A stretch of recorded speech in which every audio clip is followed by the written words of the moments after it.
I'll record it anyway. So cool. So customer mastery then. If I mean, I'll show you the here's the 6 in the series, and customer mastery is very much around how do we get more out of our existing client base and how do we keep our clients. So keeping them longer, making sure that they spend more. So nothing to do with new business, which is all about sales and marketing, very much about building on our existing client base.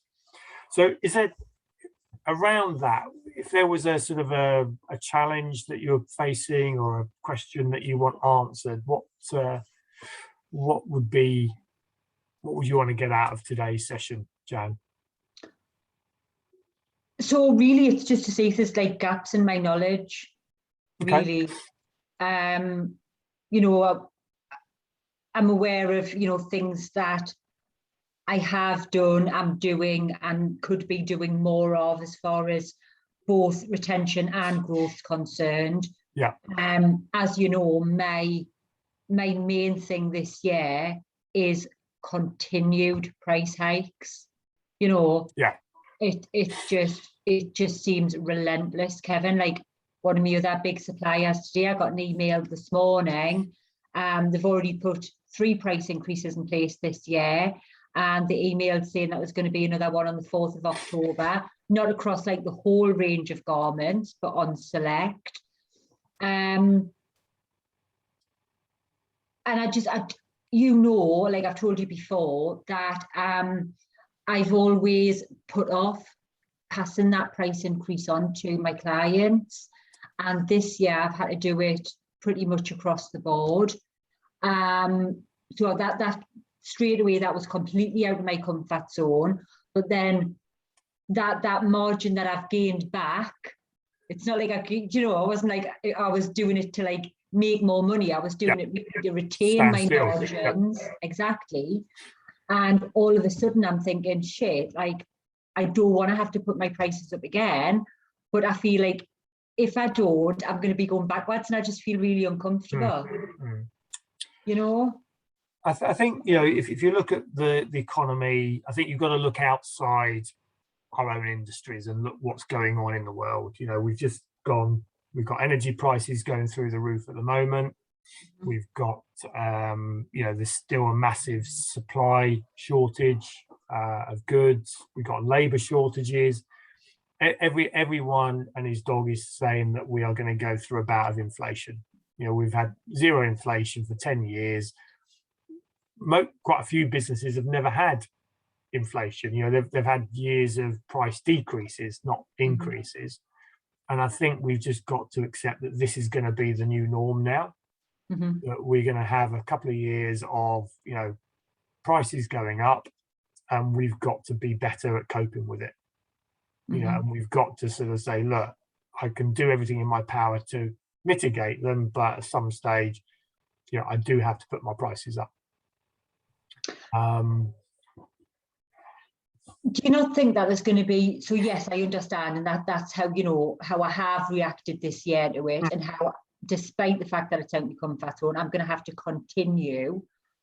But do you not think that there's going to be people, because of that, are going to be prepared to work less smart at smaller margins, and there's going to be more people in the market from a client point of view going to these companies who are going to offer prices at a lower cost?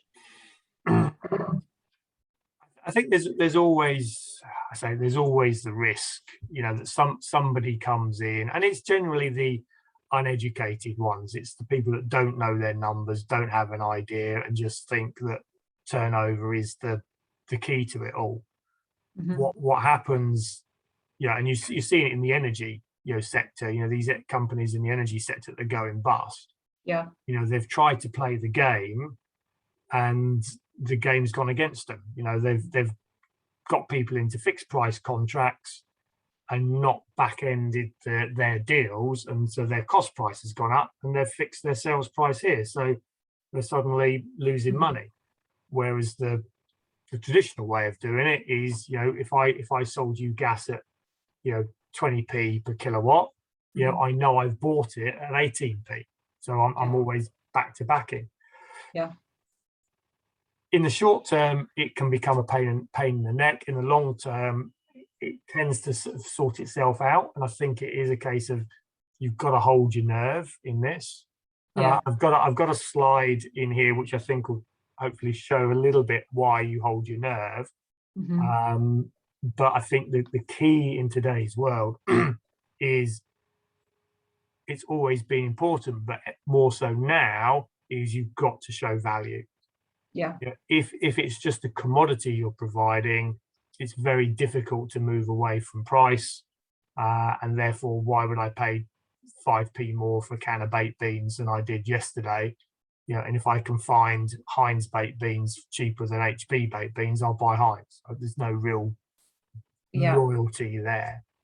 But if you're providing a service which is hard to replicate and actually work with customers, then they will accept, as long as they understand and they're not hit with it straight away. No one likes to be told, I'm expecting to pay £1 and suddenly I'm paying £2.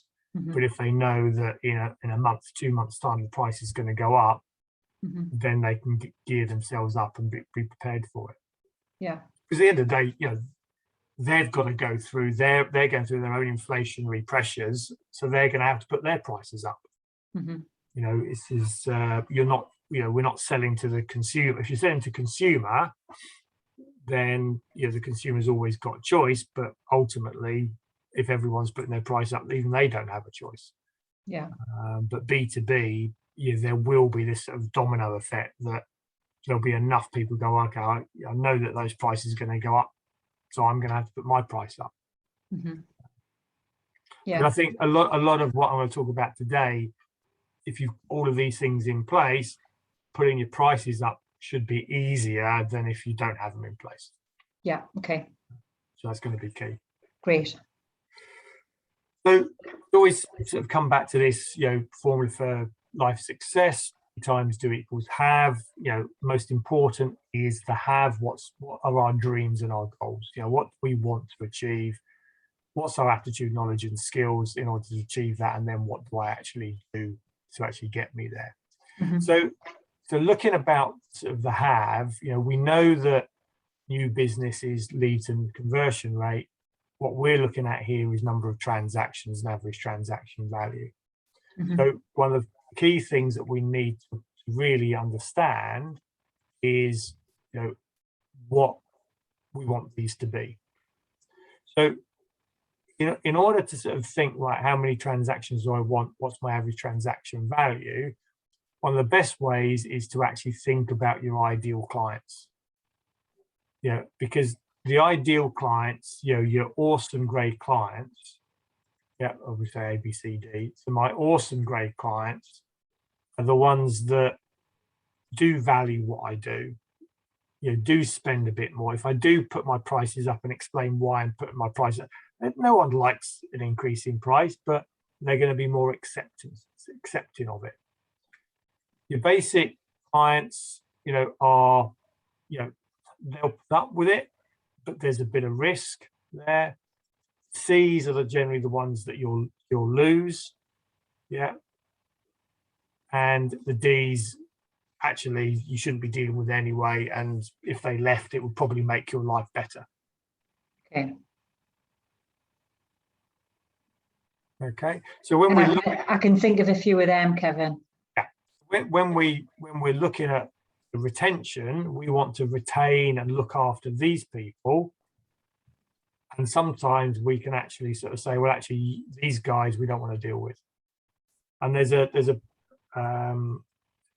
was in our book of the month club, Clive Woodward's How to Win. He refers to a guy called Paddy Lund, who was a dentist in Australia, and he was working, too many hours per week. He wasn't enjoying his work. He was fed up. He was going to quit the dental profession, and then he said, actually, no, I don't want to give up. What I want to do is create a dental practice that I want to work in, that fits my lifestyle, fits what I want to do. Mm-hmm. So he basically went through his customer list and said, right, I'm going to categorize my clients into these A, B, C, Ds. The A's are all going to get a letter to say how much I appreciate you, I love you, and I'm going to do more for you. Yeah. The C's and the D's he wrote to and said, I don't want to deal with you anymore. He said, you know, I recommend this dentist, or I recommend you find another dentist, and I won't be serving you anymore. So he basically took a hatchet and reduced his client base by, I think it was over 50%, but possibly closer to 80%. Now, part of that was because he was working too many hours, but part of that was because he knew that the profit was coming from these people. Yeah, the 80-20 rule, that 80% of your profit comes from 20% of your clients. Now, if we want to really focus on this, we've got to identify, well, what does make an A grade client? You know, what makes them great? So we come up with our categories, you know, our ideas of, you know, is it actually the amount they buy from us? Not always the case, because there's volume, you know, turnover is vanity. You know, is it because they pay up front, they pay on time, they don't query? You know, how much time are you spending chasing money? You know, is it the number of transactions they have, or the types of products? You know, are they buying the high margin products? Yeah. How much they spend each time they put an order in? You know, are they A grade because they give referrals? They don't complain. So you're almost sort of looking at this from both spectrums. You know, you're the low scoring clients and the high scoring clients. And it does take a brave individual, brave company to turn around to C's and D's and say, yeah, actually, I don't want to be dealing with you anymore. Mm-hmm. But if we free up that time, and then we can put that time, effort, and money into our marketing to go and attract more A's and B's. But if we don't know what they are, then it's very difficult for us to attract them into our business. So if we look at our sales target, we want to be able to split our focus between, you know, our existing clients and our new clients, and then set our budget accordingly. So if I'm looking to attract a new client and I'm willing to spend £1,000, yeah, are you putting enough of the budget into the retention of the 100 clients you've already got? Because a lot of businesses are so focused on getting new clients and put all their time, effort, and money in getting new ones, you don't actually put any effort or money into actually retaining the ones that they've actually got. I put a lot of effort in, but I don't put any money in. Okay. But then I don't feel like I put any money into. Obviously, I'm, you know, developing a new website, and I'm going to be starting to use social media platforms moving forwards. But kind of, yeah. And it like my previous guys within recruitment, we spent a huge amount of money on, you know, wooing new clients and keeping existing ones happy. That said, my client retention now is excellent. So that makes me question, you know, do I need to? But then, like, you've planted that seed, and I'm thinking, oh my goodness, in light of the present climate, is it now then maybe I should be investing a little bit of money in my existing client base? I said, yeah, if you're willing to spend, you know, thousands of pounds on a new website to attract new clients, you know, should you not have some form of budget to actually retain existing ones? Now, all we're doing here is saying, what could we do that's better than what we're already doing? You know, it's marginal gains. It's, you know, we don't have to suddenly spend, you know, £10,000 on them and do something that's not relevant. But is there something we could do that actually improves that relationship with them that would mean that if when we do put the price up, that they go, well, actually, you know, I've got such a great relationship. They look after me so much that, you know, it will mean that the price discount somebody would have to give would be so much bigger that to overcome that resistance. So I just got my cup of tea and biscuit. So. No, I know it cracks us up. You're very lucky. Jane just magically appears for like, you know, a split half second. Floats in, delivers tea. Yeah. Off, so. Perfect wife, you could say. Oh, and has your mug got a heart on as well? Then she throws something at me. I did buy her flowers this morning, so I'm saying, did you get a mug with a heart on as well? I did, yes. Oh, yeah. See, she loves you. Yeah. Anniversary. Happy anniversary. Thank you very much. Yes. What the hell are you doing a customer mastery workshop with me for then? You know, you should be able to schmooze in your wife. We're going out this evening, so we've got a meal booked for later. So well, enjoy. So it's really thinking about, look, these clients, our existing clients, are as important, if not more important, than new clients, and therefore we shouldn't just have a marketing budget. We should have a client retention budget. Okay. And that's a budget of time, yeah, and potentially money as well, if it's needed. You know, sometimes, you know, it's not, you know, this isn't always accounted for in pounds, shillings, and pence. It is accounted for in hours and effort.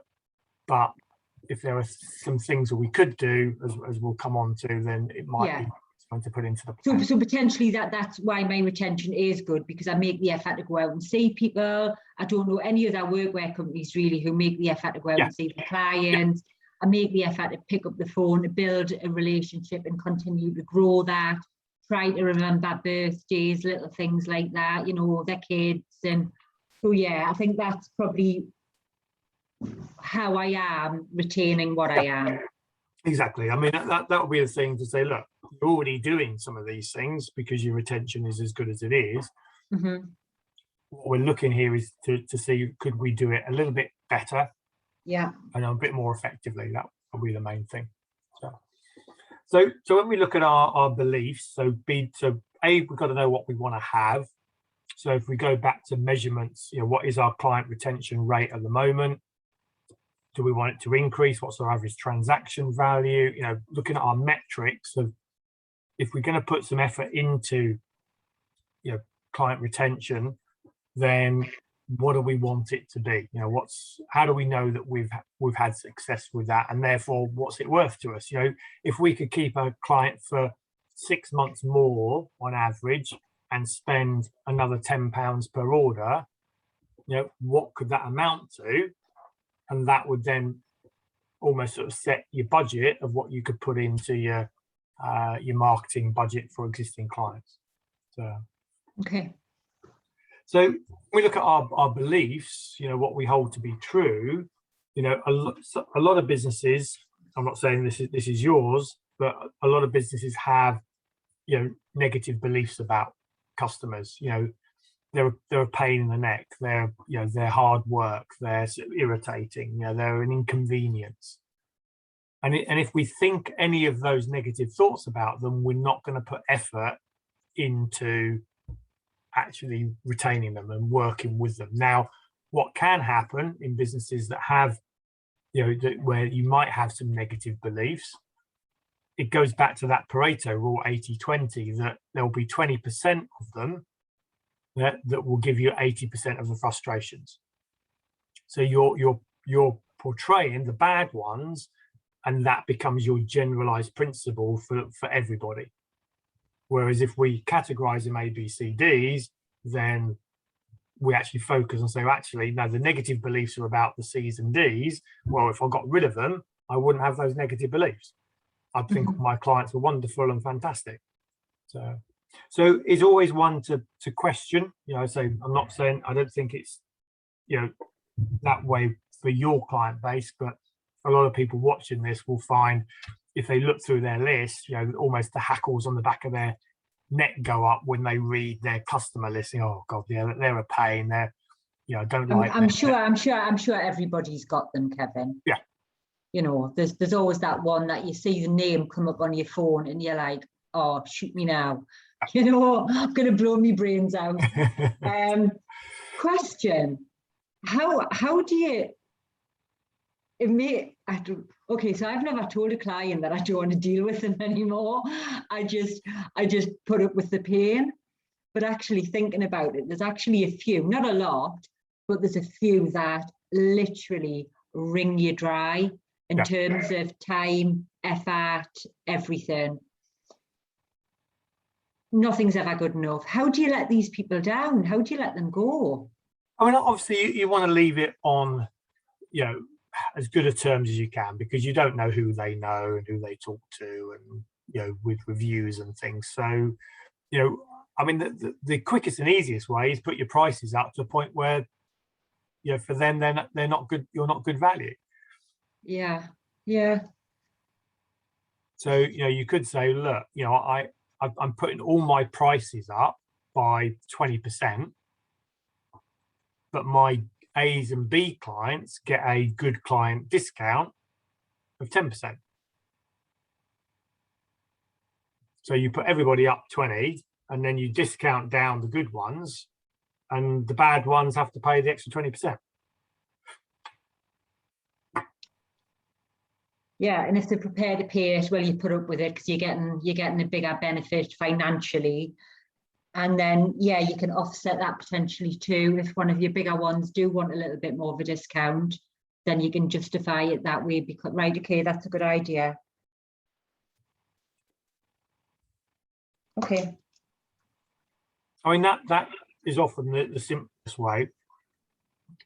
You know, but what you can do is say, look, you know, we're changing the way that we work. I mean, we had one client sort of got a few years ago that we have obviously a customer service help desk.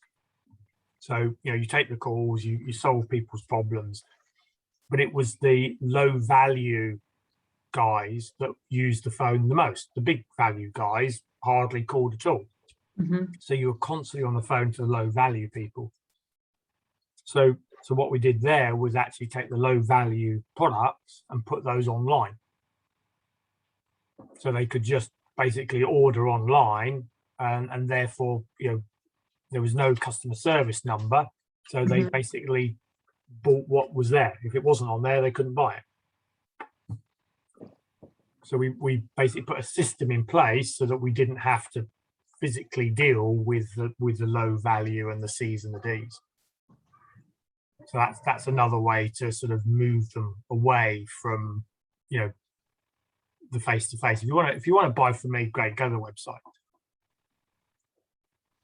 Now that is a bit more of a cost to build that, but, you know, in the scheme of things, on that business, it was worthwhile. Yeah. So other ways could be, you know, you say you write to them and just say, look, you know, we're taking the business in a slightly different direction. We appreciate your service, your customer over the past few years, you know, but, you know, we won't be in a position where we can supply you as of this date. Mm-hmm. No, I think just the prices. But generally the prices sorts the wheat from the chaff. So. Yeah. Okay. Mm-hmm. So what we're really focused on here is this sort of ladder of loyalty. So down at the bottom here, suspect to prospect is where we're marketing. So we suspect people want to buy from us, and then we're trying to find those that have become prospects. That's lead generation, that's marketing. Sales conversion is all about turning that prospect into a shopper. So I buy from you once, and then our customer mastery, you know, number of transactions is about getting that shopper to come back and our customers to feel like members. So these people down here, shoppers, are generally driven by price. I come to you because it's cheap, it's convenient, you know, it's easy. I don't have to think about it. It's a transactional relationship. So if something happens, the price goes up, these are the first ones that disappear. Because if I can get it somewhere cheaper, I'll go somewhere cheaper. I've got no loyalty to buying from you. If I'm a customer, yeah, it's more of a relationship. It's generally I'm a customer because of something, because it's easier to do it here than it is to go somewhere else. So so who do you bank with? Barclays. Barclays. Okay. So if you looked at this list, shop a customer through to the top raving fan, where do you sit as a Barclays? You're somebody with a Barclays account. Customer stroke member. Okay. So what is it about member that you feel with Barclays that pushes you into the membership side? Well, I pay for premium banking. Okay. And Yeah. what do you get for that? So I get free car breakdown, I get like mobile phone cover, loss, will writing services, blah, blah, blah, blah, loads of little bits. Excellent. That's a really good example of where the majority of people with bank accounts are customers. They do it because of convenience. You know, I've always been with NatWest, therefore, you know, why change? If something happened, then I'd have no loyalty to NatWest and I would change. If my life was more difficult, go back to formula for change, D times V. If there's more dissatisfaction, then I'd have no loyalty to stay with them. Yeah. If I felt I was a member and I was being looked after and treated really well, and I had all these privileges, then I'm more likely to stay, you know, with that person if something happened, like price rises, you know, cock ups with, you know, if let's say they lost £10,000 of your money, you know, as long as they gave it back to you, you'd probably put up with that because of all these other things. Yeah. So these aspects are what we call CNEs, critical non-essentials. Okay, so is mobile phone cover essential for your relationship with the bank around banking? Most certainly not. So is breakdown insurance. So No. these things have got nothing to do with what you're actually paying the bank for. Yeah. Okay, now the interesting thing with the bank, and so you could say the clever thing, is they're actually getting you to pay for your own CNEs. Yes. So you're paying a premium to get these extras. Now what the way that you'll justify it and the way they'll justify it is the fact that you're paying, you know, because their buying power is so strong, you're actually getting a really good discount because you're buying it through Barclays. If you went and bought these things independently, you'd pay a lot more. Couple of quid more. Yeah. Yeah. Okay. Have fun. What time are you back? That's fine. What time are you back? Okay, give us a ring. Okay, love you too. Bye, Meg. Okay. She's going for a craft and a cocktail. Can you believe it? Very nice. They're going to make necklaces or something whilst having a cocktail. Yeah. Megan, you're 16. I think it's extremely, you know, I think you're extremely lucky. It's at a friend's house and the mam's there, Kevin. Go on, bugger off. Bye, darling. Love you. Just make sure you make it before you drink too many cocktails, otherwise it'll come out exactly. very strange. Nuts. Sorry, go on. So that membership is something, you know, you can start, as you start to look around, you'll see places that are doing this, where normally they have customers, they create a membership atmosphere where they get privileges by being part of the club. Once we get to this stage, and also members will spend more, you know, you're spending more your bank account than I would if I'm not part of that membership club. Okay, so this is the way we justify that, is I do this because my average transaction value will go up. Once we get to really good membership and we can actually deliver this really well, then we start to create advocates. So advocates are people who, if you ask them, will actually refer other people to you. But you still have to be proactive and ask them. Okay, so there's still an element of marketing here. I've got to market to you to see if I can get a referral from you. Ultimately, if you're lucky, 1% of your customer base will actually become raving fans. And these are the guys that actually just shout about you, whether you ask them or not. So these people then will actually generate leads. So this is why I go back to, you put some of your marketing budget into your existing clients, because if they're generating you leads, those leads are going to qualify a lot easier than a cold lead that you're spending on cold marketing. So it is a lead generation strategy as well as a client retention strategy. Okay, so we've just got to be thinking, right, if we've got, which customers do we need to sort of just let go of? Which customers, therefore, can we put that bit of extra time, effort, and money in to move up into sort of this membership and advocate stage? So, and this guy sort of stated this quite well. This guy called Ron Kaufman. So he's a customer sales service trainer, and he's been working with Singapore Airlines for many, many years. And Singapore Airlines, if you know, have won Airline of the Year about 8 years on the trot. Okay. So, and he looked at it and said, look, there's 6 levels of service that a company can deliver. First level is what he calls criminal level. Okay, so basically criminal is a rip-off. I take your money and I don't deliver anything.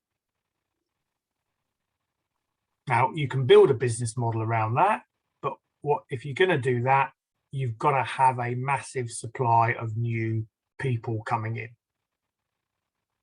Which is why you see this sort of level of service with taxi drivers at holiday airports, because they know that there's no repeat business within that industry. There's no benefit of working on customer loyalty.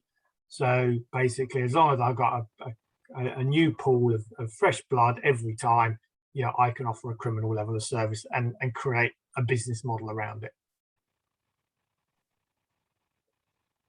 Okay, but we don't do that.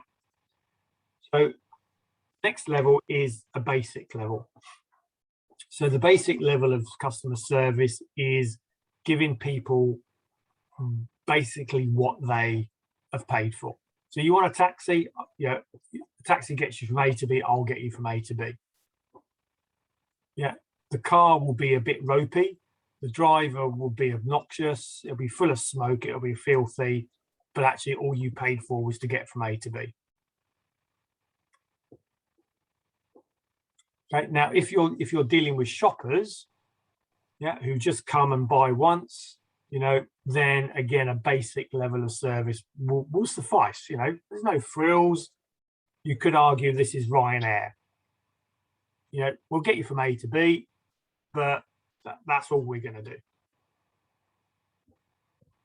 As he says, no fucking refunds. What don't you understand about no fucking refunds? It's like, that's it. You get what you pay for. Yeah. So again, you can build a business model around that. It has to be very, very cost effective, and you've got to be, deliver a enough service, but with no frills. And you've got an expected level of service.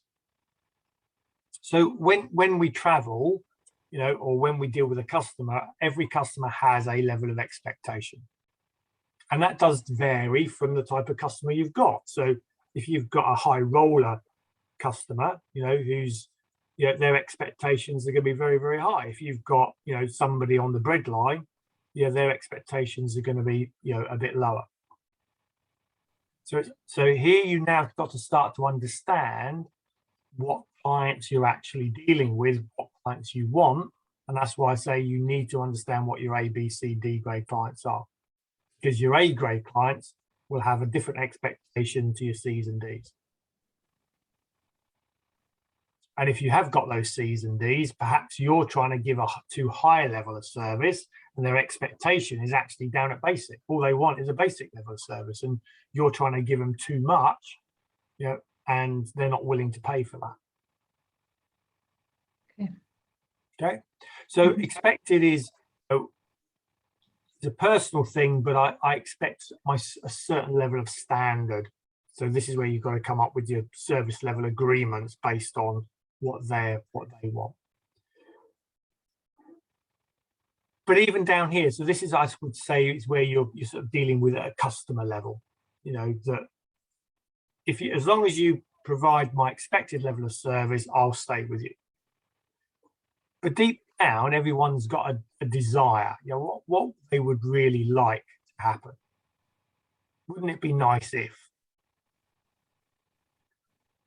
So this is probably going from an expected. So if this was Ryanair, expected would be something like sort of I was going to say sort of BA.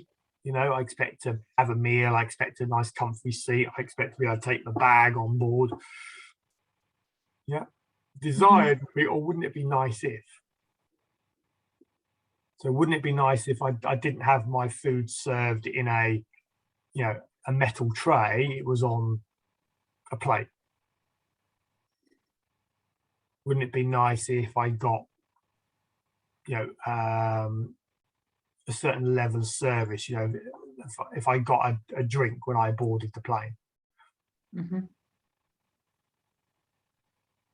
Okay, so this is sort of expectation plus. Okay, now he says, you know, you can say you can play at any of these levels, but your business model has got to pick it up. Yeah. So if you're going to play it desired, then you've got to play this. So it's slightly more frills. It can't be too frilly. This level here, at surprising level, we start moving into advocate raving fan territory. If we can deliver more than they are expecting, yeah, then we become memorable. And people very rarely shout about the service that they got, that they paid for. What they shout about is the little extras that they didn't pay for.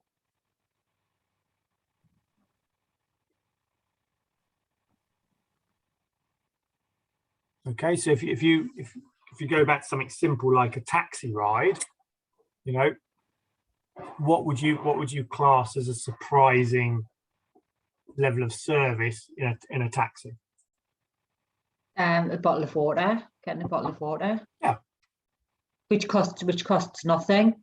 Yep. You know, and for me, just thinking I could regularly put like little surprises in the box for them, that when they open their uniform orders, they've got a nice little surprise there. Yep. Particularly with, you know, the clients that you kind of, the A-B clients. Yeah, that would be so easy. You know, just those little things, like, you know, there are certain clients, I know their birthdays and I send them flowers. Yep. You know, I pop out on a client visit and I take a nice plant. You know, I've got like a thing about, you know, their money trees. Yeah, take like a money tree, like share a bit of prosperity with people. Yep. You know, and it sounds a bit corny, but those are the types of things that actually, when you get them from a person who is nice, which I think I am, it actually means something to you, because you know that they've thought about you and they're just doing a nice little thing that they didn't have to do. So, and if it's relevant to them as well. So you know, if I turned up at a restaurant, you know, that I go to on a regular basis, and you know, a surprising thing could be, you know, it's my birthday and they give me a bottle of wine. Yeah. I wasn't expecting that. That's, that's a really nice, bottle of wine and a bunch of flowers. Hmm. Yeah. It would be nice, and that would be great. If Yeah. it was my favorite wine, yeah, and if the flowers are my favorite flowers in my favorite color, yeah, then you're pushing that to another notch. So it's still good, but there's always another level you can go. And at that point, you get into equals amazing levels of customer service. Wow, how did you do that? How did you know? How did you know that I love that wine?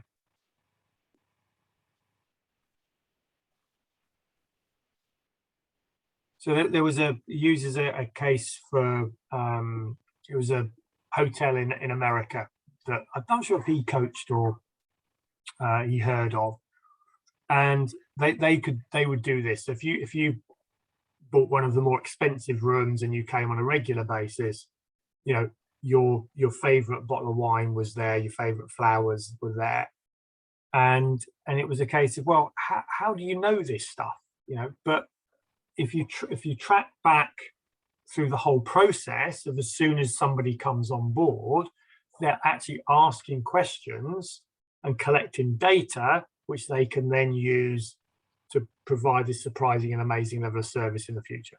Hmm. Yeah, no, I know.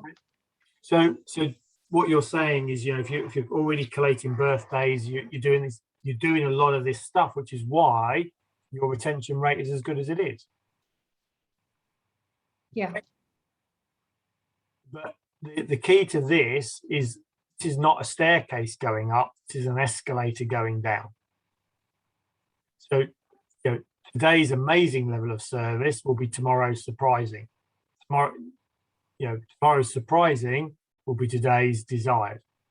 And I think the thing is, when people are so used to getting a surprising and amazing level of customer service, as soon as it drops, yep, it's like the bottom's dropped out of it. Yeah.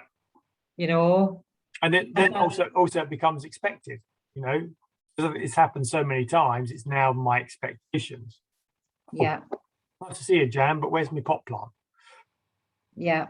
So that's why it always takes effort to do things to keep moving this forward. And that's why, like, Singapore Airlines have been able to do it, because they're always constantly thinking, what's next, what's next, what's next. I think they were the first ones to put showers in the planes. Really? Oh my God, imagine that. Yeah, I think they were the first ones that put lay flat beds. They were the first ones to put TVs in, because they're always thinking, what would surprise and amaze our clients next? It's nothing to do with going from A to B, the flight. It's about how it leaves our customers feeling through after the transaction's over. So down here is all very logical, up here is all emotional. And that's where, if you tap into the emotion, then you put the price up. If the emotional bank account is strong enough, then it won't matter as much that you put the prices up. It would still matter. No one likes paying more than they have to, but they're more likely to forgive you for it. And once the price is there, then that's the new norm, and they'll work within it.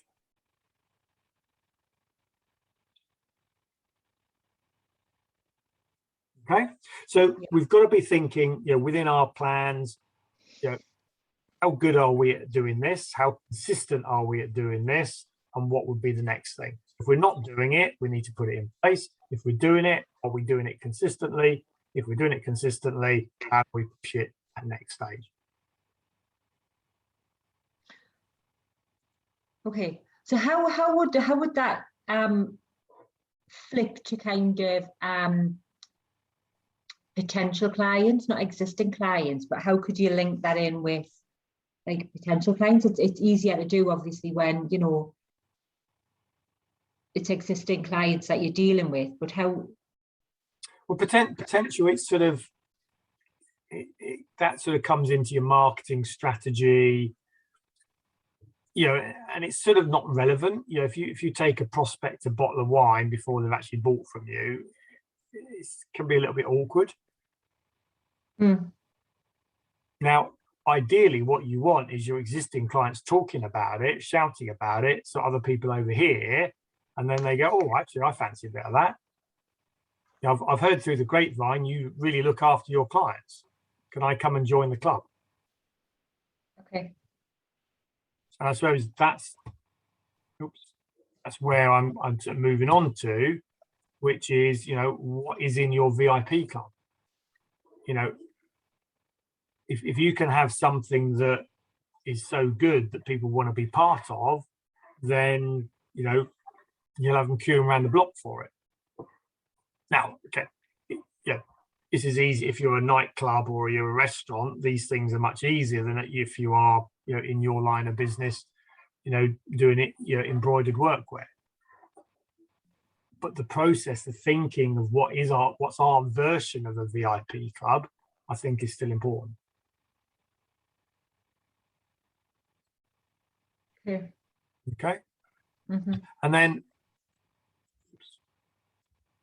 we've also got to sort of put in there, what is our referral strategy? Because the majority of our clients are not going to be raving fans. They're going to be at best advocates.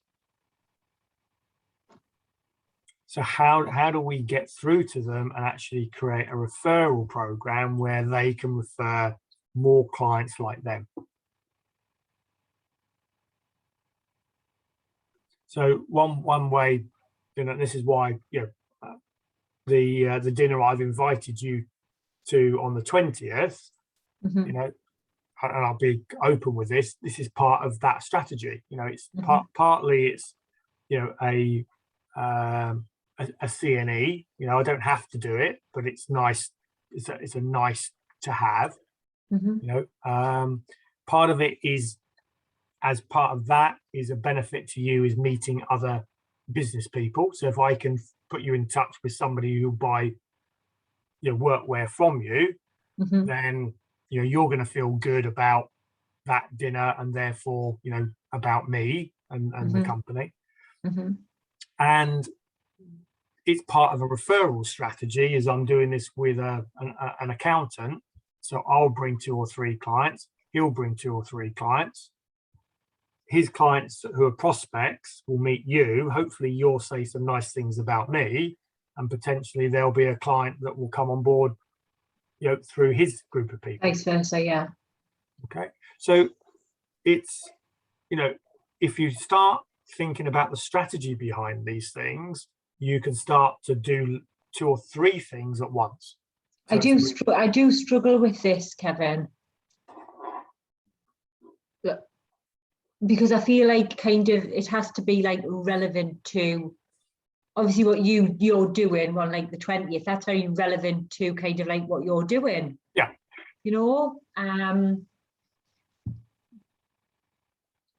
But putting these CNEs in place for like my business sector, it does stump me a little bit.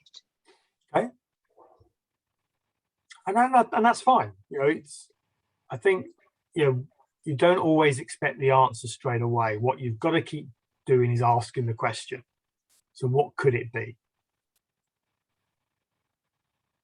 And this is where you'd sort of brainstorm with Craig. You can brainstorm with me.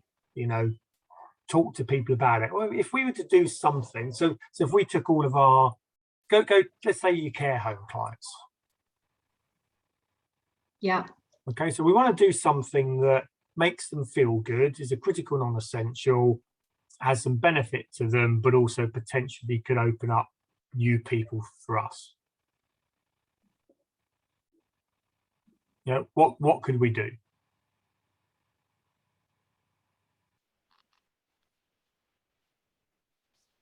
I haven't got a Scoobies. Like, I know that out of the stress within the care sector, particularly in that. You've got to get your timing right. And right now. I'm kind of trying to think because stress. Well, not even just more so in the last 18 months, but the healthcare sector is, historically underpaid, understaffed, and the things that are going to bring that type of business relief are kind of things in terms of probably like mental health and relief of stress and mindfulness and, those types of holistic type of health benefits are potentially going to be relevant to that industry sector more than others. So if it is a stressful time at the moment for them, they're beating their head up, everywhere they turn, there's problems. Yeah. There's an element that says, look, these are they are human beings. You're dealing with humans. So if you were to treat them to something nice, would that be a bit of a break from the monotony of all the crap? Yeah, I'm just trying to think what it could be. So what if, so you'd start with, okay, so what would be nice if I could take you out for a meal? Yeah, so a bit like I'm doing. So look, it's relatively simple to organise. You find a nice restaurant, invite you along, look, I'd like to come out for a meal. Now, that's okay, but it could be a little bit odd, me and you, I'm just a supplier. It can feel a little bit uncomfortable. So then you'd say, right, there probably needs to be a few more people. Yeah, so I could do 3 or 4. I could get 3 or 4 clients, as long as they're not hate each other's guts or competing. So how could I get 3 or 4 of my care sector clients together? Because sometimes they just like to have a good bitch and a moan and talk about all the problems they're all facing and realize it's not just us. Okay, so that could be another way. And then you say, well, could I add some value to that? So by bringing them there and just having a meal, could I actually add something a little bit different? So I was just thinking there was, why not do a fashion show?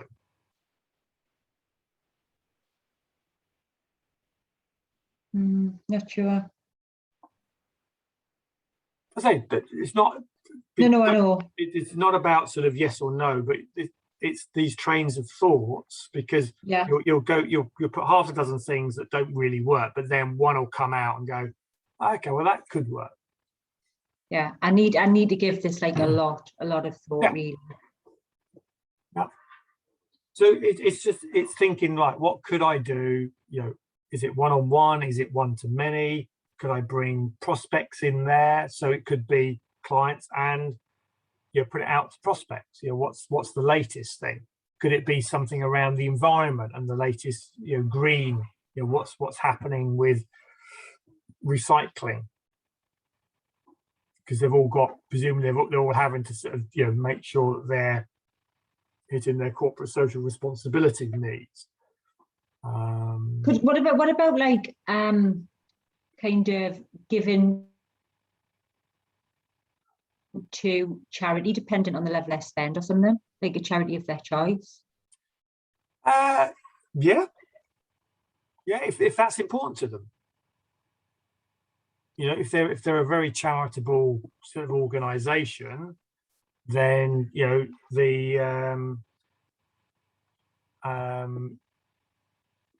there's I've got a client that does sort of drink supplements. So it's basically a powder. You make up a drink and it enhances your brain activity. It's nootropics. And he does a buy one give one. So for every box of these drink supplements, he donates food to a third world country. So you can do food packets. So there are organisations there that it's probably you pay 50 quid and he donates £1, something like that to another charity. So it's a big part of his sort of Okay. So, and I think because sustainability is going to be such a big part of the clothing industry moving forwards, but it is for Blue Piranha for me, that things surrounding ethical trade and environmental issues. Yep. So maybe, you know, like, you know, that whole you spend so much, you plant a tree type of thing. What happens to all the old garments? Yeah, if you're oh, that's already something which I'm investigating. Yeah. Basically, they go to landfill, Kevin, right. and so I'm in the process as part of like what I want sorted by the time the new website goes live is how I can provide a clothes recycling service. I've already kind of got that. I'm investigating that at the moment. Yeah, but I didn't kind of class that as a CNE. Actually, I don't know why. I would put it in the membership. So I wouldn't put it in necessarily the CNEs, because it's, in a way, it's too related to the service you're providing. But it is an added value service that, you know, yes, you could get it cheaper, but, you know, you've then got to dispose of all your existing clothes, and we do that. You know, we'll send your clothes out to Africa, you know, and, you know, clothe a family in Africa, you know. Okay, so unfortunately we can't do that Can't because do that. of reasons. You know, somebody could pretend to be a carer from Bluebird Care, so like we can't. They've got to be, you know, disposed of. But I want them to be able to be disposed of, and for the fabric fibres to be recycled. Yeah. Actually made into new garments rather than clothing. Yeah. So that's kind of the lines that I'm going down. Yeah. Yes, I think this needs, like, it's definitely something which I would love to kind of have a membership program, but I think it needs a huge amount of thought, because I would want it to be a bit different. Yeah, that's it. Yeah, and it can build. You know, it's a bit like your Barclays membership. You know, it might start off with, you know, breakdown cover, and then next year you add in cell phone insurance, and next year you add in this, and next year you add in that. You're always thinking, how can I build on the benefits of being a part of the Blue Piranha Club? Okay. Actually, that sounds like a dodgy nightclub. It was the Blue Oyster Club, wasn't it? In Dragnet, I think. Yeah. Oh, funny. Okay. Okay. So that is part of our retention. That keeps people there. So this is a bit about the sort of price increases, but we start with discounting. So we only really want to use discounting for client acquisition. So if I'm going to buy a client, I will do a bit of a discount to actually buy them first off. Now, I always sort of say with that, it should be your option of last resort, because it's a little bit lazy, and all you're doing is giving away profit. Okay, so if you look at the numbers and say that if your gross margin is 30%, yeah, and you discount by 10%, you have to sell 50% more product in order to be the same.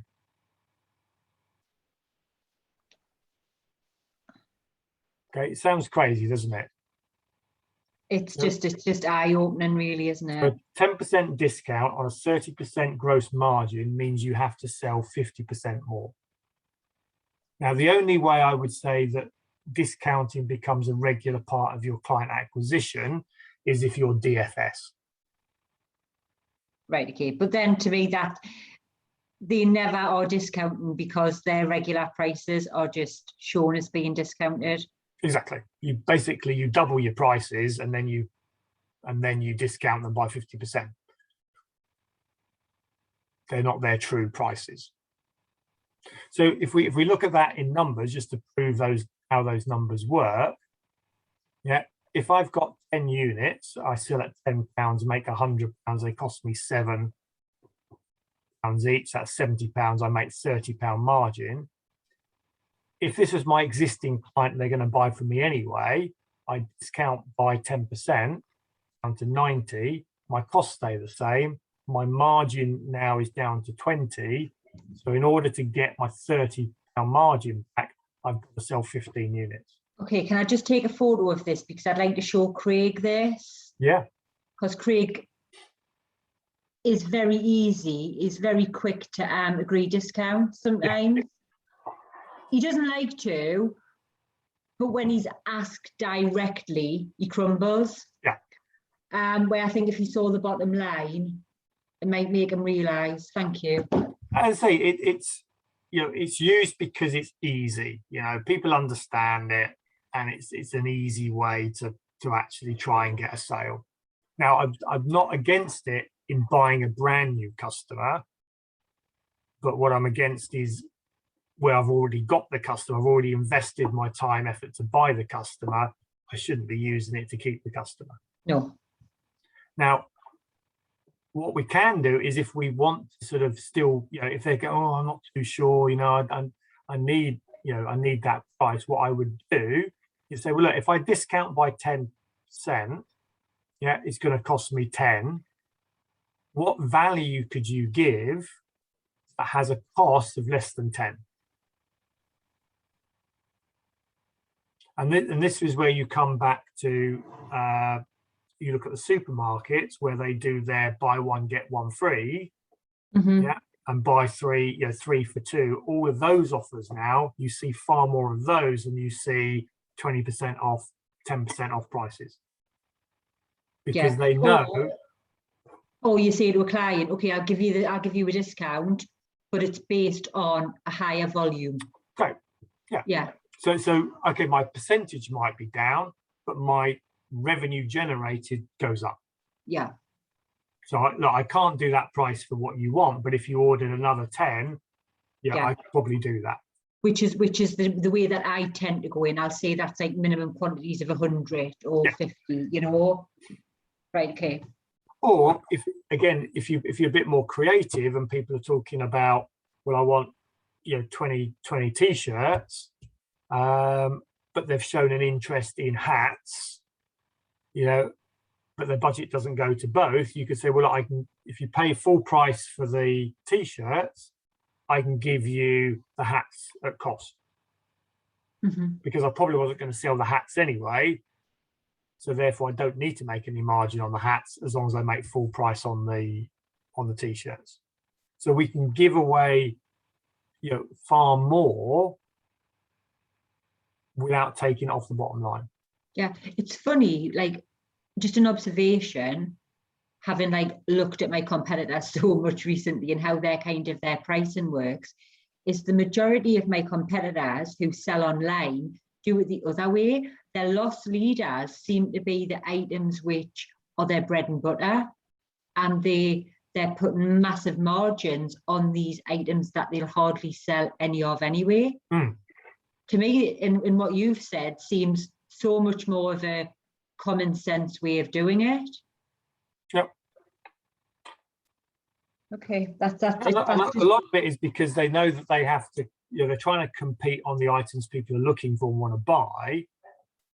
So they discount, they give the margin away, they give the profit away, and they, in a way, they encourage shoppers and price jumpers, because why would I have loyalty where I can just keep jumping around? Whereas if we go to the consultative approach, because you're dealing with businesses, it's what do you really need? What's important to you? And then build a package around that gives them more value, doesn't discount the price, but gives them the perception of more value.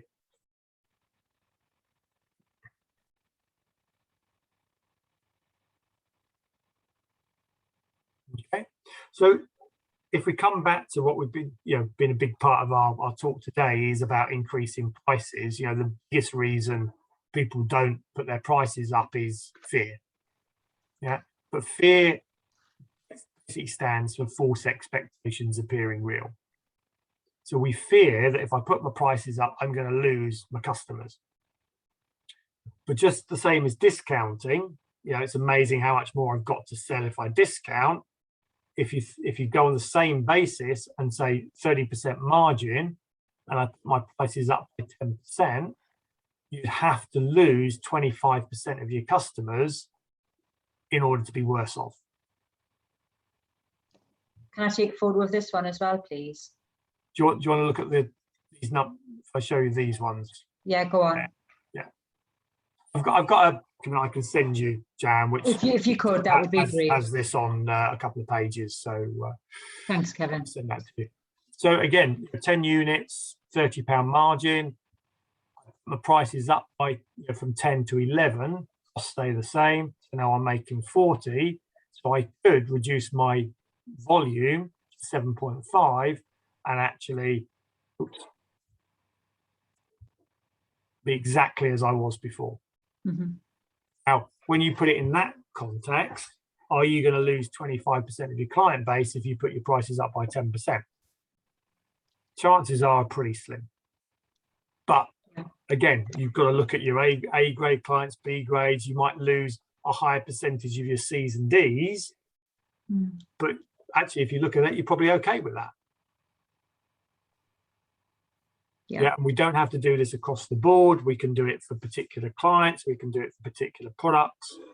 Okay, but we're always looking to say, there can be a time where actually selling less, making more is actually more beneficial. Mm-hmm. Yeah. Okay. So we're going to keep our clients, get them spending more, work on increasing our prices. Our next area is our ability to cross-sell and upsell. Okay, so what else can our customers buy? And I call this my "do you want fries with that" approach. So that little phrase, "do you want fries with that?" in McDonald's put, I think, about 20% profit on their bottom line. Because if you think about a McDonald's restaurant, what is the most profitable product that they actually sell, or one of the most profitable products that they sell? Probably the chips. Chips. Yeah, they charge 99p. I mean, they charge 99p for a cheeseburger and 99p for a baguette of chips. So which one has more margin? It's got to be the chips. And it's common sense. Like, how much is a potato, for God's sake? Yeah. A couple of pence. Yeah. Yeah. There's no potato in their fries anyway, is there? So yeah, flour. Okay. Okay. So we're thinking about, right, what else can we offer our clients? Are they aware of our full product list of all the things that we can do? Have we got checklists where we can actually review that with them? Do we have sales scripts? Are we training our salespeople to continue? Because that "do you want fries with that" didn't just happen. They tested it, they measured it, they saw it worked, they then built it into their training, and then everyone gets trained on it. They did push it a little bit too far, because they then went to the do you want to go large, didn't they? And then they said, "Do you want to go super size?" And then they created the obesity factor in. But look, at the time, it was a bloody good marketing strategy. Okay, so there's loads that I could do on this. Right. Yeah, obviously. So one of the key things, the tools I've come across for this, is what we call the magic matrix. Okay, so basically have, what products have you got you could offer, what customers have you got, and then you can identify where the gaps are, and then you decide. Can you send me a copy of that over as well? I will check that out. Okay, I think I've got a version of that. Yeah. Okay. I think this is excellent. I could fill this in for my customers easily. Right. Yeah. Because this is then do we take a product and mark it to all the red squares, so we go that product to those customers, or do we go to this customer and say, "You're missing out these two"? So it can be a deep or a wide approach to our marketing. And this one strategy, should put 10-20% sales on. So for me, I wouldn't want to because there's so many things I could do, but I just think by choosing a few really relevant items across the industry sectors. So maybe a selection of bags, because more and more people are working from home and going to see people off site. So bags, water bottles, lanyards, maybe just like, you know, a little cagoule where that's something that they can have in the car. That are just like add-ons to kind of everybody's working wardrobe. Yep. Umbrellas, possibly. Yeah. And look, you know, if you go back to the do you want fries with that, they only had about 30% of people said yes. Yeah. But, you know, that was still 30% of a very big number for them. So not everyone's going to say yes, but that's part of that proactive service. You know, what else do you want? You know, actually, people like you are buying this. Yeah. Yeah, excellent. Okay. Yeah. And then we've got to keep in contact with our client base. Okay, so maintaining our contact with them. So, you know, is that done through newsletters? Is it emails? Do we get them together and we network with them? You know, is it just something through the post? You know, there's a law called the law of perceived indifference. So if we're not in contact with our clients at least every 90 days, there's a perception that we don't care. Now, it's great for people who, you know, if people are just buying from you on a regular basis, you know, week in, week out, week in, week out, there's a perception there that we've got this relationship and, you know, that therefore we don't need to do any of this stuff. Where I question it is generally in the bigger businesses where the person that we're contacting on a daily, weekly basis is a lower level employee. Because we might have a brilliant relationship with a low level employee, but who makes the decision whether they're going to buy from us or not? Is it them or is it their boss? And it's generally, we've got to be thinking about this at the highest possible level, that we need to maintain our relationship at that level as well as the day-to-day transactional level. Okay, so if I give you an example of this that we did a few years ago now, was within when we were supplying Sainsbury's. They had in the old days when you supplied supermarkets, it was basically all brown paper bag stuff. Okay, so you found the buyers, you took them out to some exotic place, you applied them with loads of drink, you gave them a brown paper bag, and then you got the contract. Okay, that was back in the day.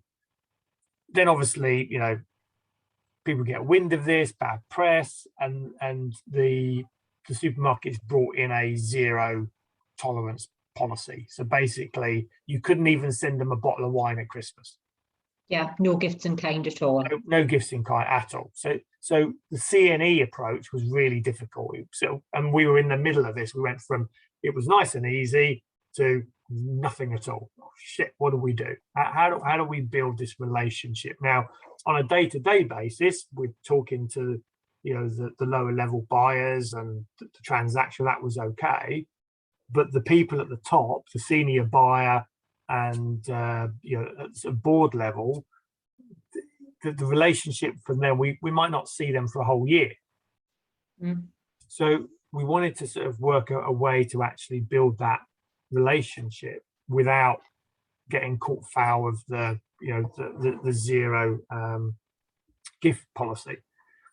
So one of the things they have to do within that is they have to do an annual tour of the growers. They have to go and see the growers, make sure they're there, again, make sure they're legit, etc. And it's normally a bit of a big ask. You know, they're scattered all across the southern England because we were a southern supplier, and they normally take do that over 2 or 3 weeks and drive down, and it was always a bit of a it was a bit rushed because they'd come in, we wouldn't have time to spend with them. So what we decided to do was hire a helicopter. Yeah, got a chauffeur to pick them up from home, take them to London Airport because they were all London based. Put them in the helicopter, flew them down to Kent to see the first nursery. Yeah, put them back in the helicopter, flew them down to Chichester, where our base was, and then the view was then to fly them down to Cornwall to go and see the grower down in Cornwall. But we thought, well, we need to stop for lunch because you need to eat, and we could just do sandwiches. But so, where do you stop for lunch with a helicopter? Well, the only place that has a helicopter landing pad near us is the Chewton Glen. Wow. Okay. So we landed at the Chewton Glen, took them in, fed them. Obviously, there was some wine there because you've got to eat and drink, and then flew them down to Cornwall, and then flew them home, and then they were back with their families at 8 o'clock that night. Mm-hmm. They talked about that for about 2 years. Mm-hmm. Yeah, I can imagine the word. Okay, so it goes back to that. If you're creative with this, if you think about from their perspective, but also what's best all round, you can come up with some. Yeah, it cost us, I think it was about $4,500. That one day, but that guaranteed us a £4 million contract for the next 2 years. Okay. So we're looking at the relationship down to the people who are buying, but also the relationship with the people that make the decision. And it's easy to ignore them, and then they get wined and dined by your competitor, and suddenly you get through the post, and the person that buys from you goes, well, why are we changing? We love Blue Plum. They're brilliant. They look after us. We'll have no power if the powers that be have made a decision to go elsewhere. And as soon as they've made a decision, that they don't backtrack on that decision. Oh yeah, no, because then they look stupid. So even if they know they've made a wrong decision, they will still see it through. I know. And that's what I hate about new finance directors coming in and feeling like they've got to, make changes. And that's why your ears to the ground. As soon as there's somebody new in the organisation, right, we're on it. Yeah. Yeah. First thing is we need to meet with you. We need a chat. We need you to come down and see us. We need, unfortunately, you say that that staircase is always going down. There's always work to do to build the relationship again. And they used to change buyers every 2 years. So every 2 years we had to go through the same process. Yeah, it's really stressful, isn't it? And in the end, you just get fed up with it. After, I did it for 10 years. They continued to do it for another 5 years after I left. Mm-hmm. In the end, they we've had enough of it, just because it's ongoing, and that's why you build a business to exit it, because otherwise it's same shit, different day. Yeah. So what we then, with all of those things, what we want to make sure is we actually systemize it, we train the people, and then we delegate it down to others to do it. We set it up, we start the plate spinning, and then pass it over. Okay, now obviously in a small business, you're going to be doing that for a little bit longer, but ultimately that's what we're trying to do, build a business where we can actually achieve that. Yeah. Okay, and therefore in the 90-day plan, there should always be something around customer retention, increasing transaction value, driving margin, and getting more out of what we've got.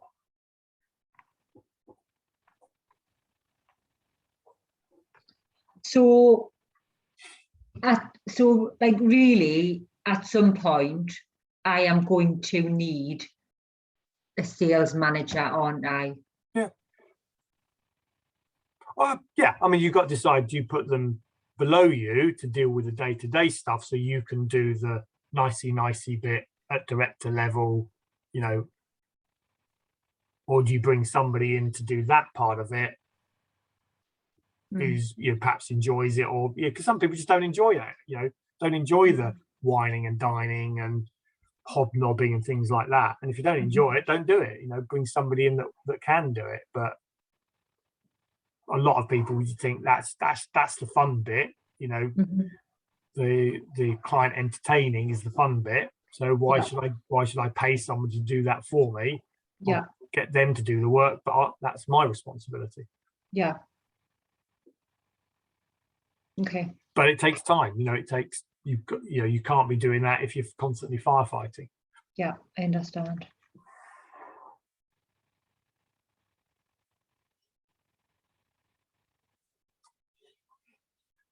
Okay. Any final questions? No, I don't, Kevin. I just it's lots of things that I need to do, but it just all links in with everything else that I'm doing. Yep. You know. I say the good thing is, you know, you're not sitting there going, it's broken, we're not doing any of this. You're doing a lot of this stuff well. Hopefully now you can see there's some things you're doing, why they're working, and that's you know, that self-awareness is key. And then it's a case of, you know, building in the next 90-day plan. Right, what would be one thing that we could do to improve it a little bit more? You know, it's not going from here to here. It's as long as we continue making small steps to be better, then we're doing okay. Kevin, when I've got the website in place, like a lot of it is just kind of, I just need to get through the next couple of months, and there's going to be so much more to spring forward from than what there is now. So the next couple of months, unfortunately, I feel like it's a bit of a limbo period, but that's the way it's going to have to be, I'm afraid. We've made the plan, we're working the plan. These are just, that's why I always say with the workshops is, look, come to them, but come back to them in 3-6 months time. Yeah. Because some of these things will be, I've sowed the seeds, so they'll start to mature, but they'll need a good watering in the future, when you're in the time when, right now, my focus is really on this. So. Okay, so you know, the 3 must-dos are identify HD grade clients, look at the prices, see if we can increase those, and say we know that we have to do that because, you know, inflation at the moment is going to force our hand on that one. And, you know, really look at that loyalty scheme membership. What could we build into that to actually, you know, really keep that retention going? So. Yeah, cool. Thank you so much. That's good, and I'll email you those things over, so you can go through those with Craig. And then happy anniversary. Thank you very much. Yes, hopefully have a wonderful evening. Lots of love to Jane. A good evening, and I'll see you in a week or so. Take care, Kevin. Take care for now. Bye.